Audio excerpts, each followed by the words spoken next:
Hello, and welcome back to Spiritual Astrology.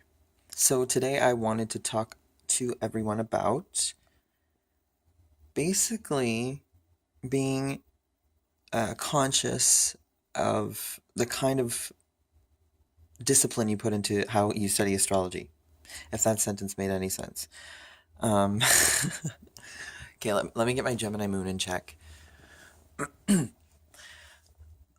Basically, when it comes to the studying each zodiac sign individually, it's good to use your intuition in every aspect. And in this sense, if you're an empath, use that.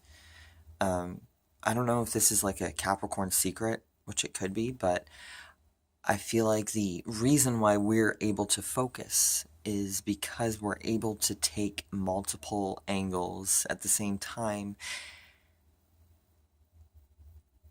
and still be able to make a decision, which is pretty amazing that earth signs, actually pretty much all earth signs, are able to take chaos and put order into it.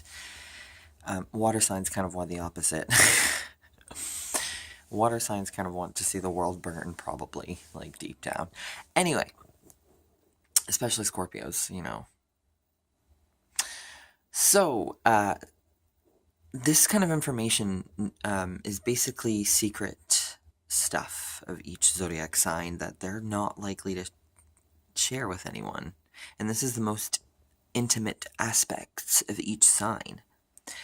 And the reason why I'd like to explain and share this knowledge with people is because I want people to kind of understand that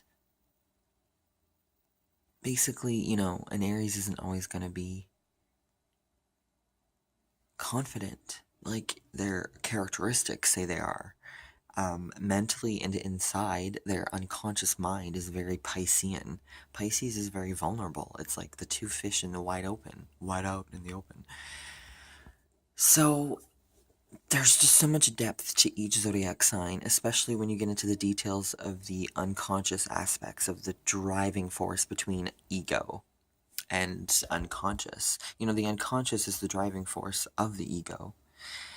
And it's this weird battle, basically. And if you're asleep, then your ego is asleep. And that's the only way to put it.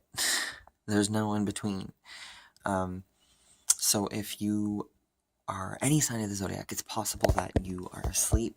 It's possible that you're awake. It really depends on how much effort and energy you're putting into being conscious. So anyway, when you're conscious, you are going to have specific abilities. You're going to notice your intuition is sharper. It might be more difficult for you to process all of the deeper emotions in the beginning, especially if you're an empath like I am. But being an empath means that you know that Taurus over there has an explosive temper. You know, you might meet a Taurus and they're, you know, they're trying so hard to say, hey, I'm a Taurus, I'm calm as balls, like, I'm the calmest person you can ever meet, chill, whatever. But then you get this Taurus angry and they're, you better run away. Anyway, so, what else? You know, Cancers, holy crap, I'm a Capricorn, so, like, Cancers, stop it! You guys really frustrate me, because you do everything backwards. And Capricorns are just like, face it head on, like, take on your challenges, don't be a pussy, you know? It's really negative, horrible, controlling energy, but I guess people look up to it. I don't know. I personally don't like it because my Capricorn ego is in my 12th house. But because of that, I know I have Aquarius rising, and my unconscious is Capricorn, unfortunately. Which is where my sun is, which means that my unconscious driving forces and dark energy are my ego. So I take on this very,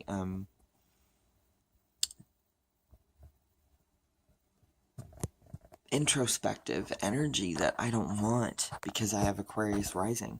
So if you have any rising sign, to learn basically your darkest kind of energy, you look at your 12th house always.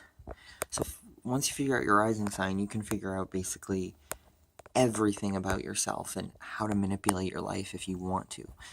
But the 12th house is this very deep, dark, unconscious energy that most of us don't have access to because we don't want to look at it. But I can, and it kind of sucks being able to understand yourself on every level. Anyway, but once you understand yourself, you can that's how you evolve. The darkest aspects of yourself, if you can embrace that, you can move on and evolve, just like accessing your 4th house and your 8th house.